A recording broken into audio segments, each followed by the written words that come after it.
Well, technology always drives, improvements or at least change. We see that every day, especially in today's world. I mean, what you think is great and is a game changer is obsolete in 3.5 years, But your question to whether condenser mics and the move to electronic ways of recording as opposed to just simply mechanical, those are real game changers.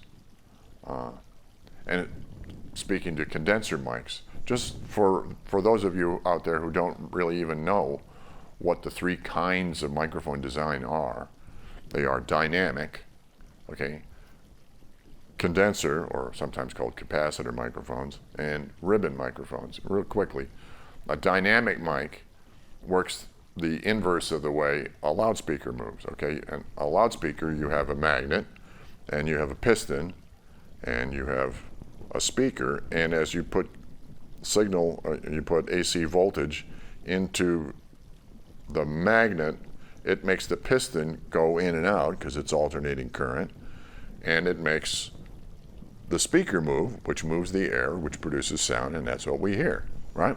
The dynamic mic does just the inverse of that, where you're singing or whatever into the diaphragm of the microphone, and it moves the diaphragm, which moves the piston, which now generates the signal back through the magnet down the wire as opposed to the other way, right? That's the most basic microphone, the dynamic microphone.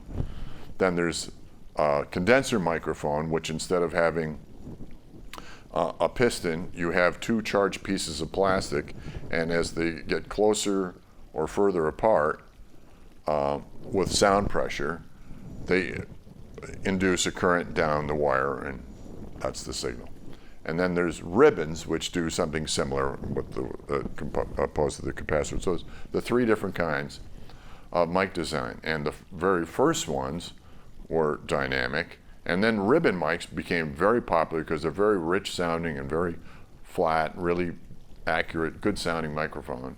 And then came the Germans in World War II.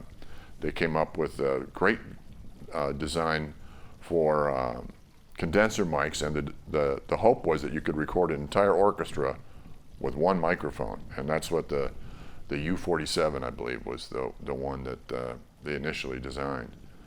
And they were tremendous. And Al Schmidt, who's a great, great engineer, probably the most awarded engineer, he has 25 Grammys, 23 Grammys, some ridiculous number of best engineered Grammys, and a wonderful human being.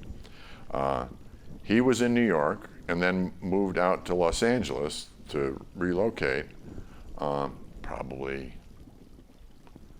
around 1960. And he was the first guy in LA to change all the microphones from ribbon mics to condenser mics. And he made a huge, huge name for himself by suddenly all the recordings he did had this incredible clarity and, excitement to them that nobody else was kind of getting. So they definitely make a big difference. Ribbon mics nowadays are very specialized, and I would have to say the dynamic microphone is kind of the workhorse. Like if you go to a live concert performance, you're going to see almost exclusively people using dynamic microphones because they're robust. They're not very fragile compared to a condenser mic or a ribbon mic. So that's kind of it in a nutshell as far as the mics. As far as the recording, you see technology keep incrementally advancing every day, it seems. Wasn't that long ago that Pro Tools was, something new and crazed, and now it's, Avid is almost gone. So technology continues to drive